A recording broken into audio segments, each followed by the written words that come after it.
Il Veneto è la regione delle partite IVA, è il territorio dove maggiormente si concentra il lavoro autonomo. Con la proposta di legge regionale Statuto del lavoro autonomo, presentata dal gruppo consiliare Veneto Liga Veneta Lega Nord, in collaborazione con l'Università Ca' Foscari di Venezia, si vuole dare dignità giuridica alle nuove forme del lavoro e a quel lavoro autonomo che si è diffuso negli ultimi anni con grande rilevanza nella filiera produttiva, ma che è privo di rappresentanza, norme di tutela, previdenza e assistenza.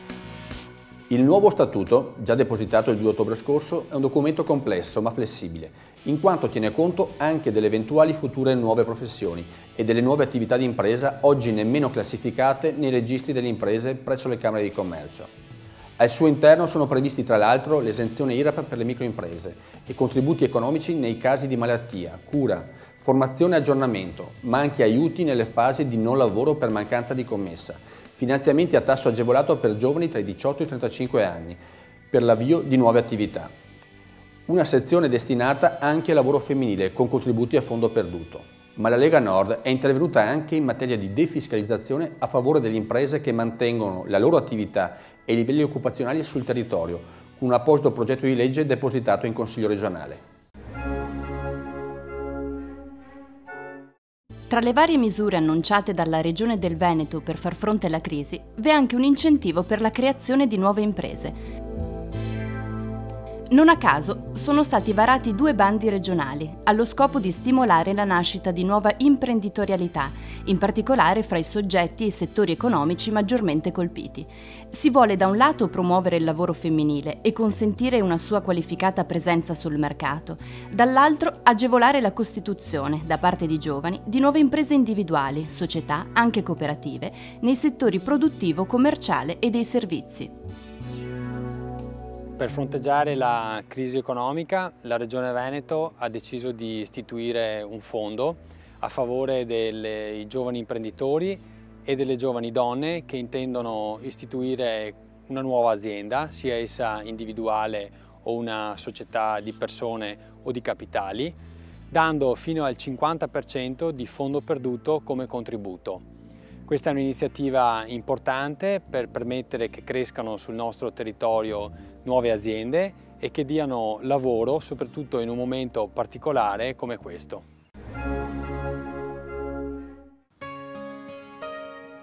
Si sta sempre più aggravando il fenomeno della fuga di comuni ed ora anche di province dal Veneto. Il rischio a cui si va incontro, secondo la Lega Nord, è di disgregare l'identità di un popolo e di portare allo sfacelo dei tratti distintivi di un territorio. Per questo, attraverso la legge sul federalismo, si chiede maggiore libertà nella gestione delle risorse.